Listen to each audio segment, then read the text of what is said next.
పూర్తి వివరాలకు చదవండి రేపటి అక్షర శిల్పం దినపత్రికలో.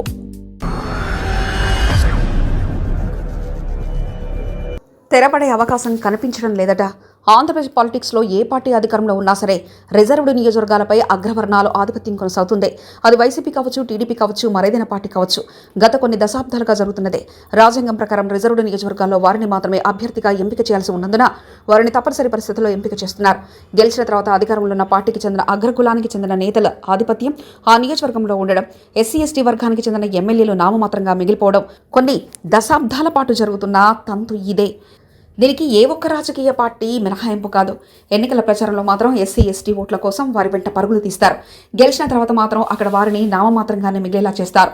నాడు వైసీపీ అధికారంలో ఉన్న సమయంలో కర్నూలు జిల్లాలోని నందికొట్కూరులో బైరెడ్డి సిద్ధార్థ రెడ్డి, కోడుమూరులో కోట్ల విశ్వవర్ధన్ రెడ్డి, పాడేరు రంపచోడవరంలో ఆనందబాబు కావచ్చు, ఇలా అనేక చోట్ల నాడు ఎస్సీ ఎస్టీ ఎమ్మెల్యేలు ఇబ్బందులు పడ్డారు. తమ గోడును అధినాయకత్వానికి చెప్పుకున్నా కూడా ఫలితం కనిపించలేదు. జగన్ జోక్యం చేసుకున్నప్పటికీ అక్కడ వారిదే ఆధిపత్యం కావడంతో ఎమ్మెల్యేలే సర్దుకుపోవాలని బుజ్జగించి పంపారని చెప్తారు. నామినేటెడ్ పదవులు, కాంట్రాక్టర్లు, ఇతర విషయాల్లో అక్కడి అగ్రవర్ణాలకు చెందిన నేతలు చెప్పిన మాటలే చెల్లుబాటు అవుతుంది. అధికారులు కూడా వారి మాటనే శిరోధార్యంగా భావిస్తారు. ఎస్సీ ఎస్టీ ఎమ్మెల్యేలను లెక్క చేయరు. ఇక టీడీపీ కూడా ఇందుకు మినహాయింపు కాదు. కొవ్వూరు నియోజకవర్గంలో జవహర్కు టీడీపీకి చెందిన అక్కడ అగ్రకులానికి చెందిన నేతలు ఆధిపత్యం వహించారు. చివరకు ఆయన టికెట్కు దక్కకుండా చేశారు. పత్తిపాడు నియోజకవర్గంలో నాటి మంత్రి, మాజీ ఎమ్మెల్యేగా ఎన్నికైన ఐఆర్ఎస్ అధికారి రావల కిషోర్ బాబుపై అక్కడ కమ్మ సామాజిక వర్గం నేతలు పట్టుబట్టి బయటకు పంపారు.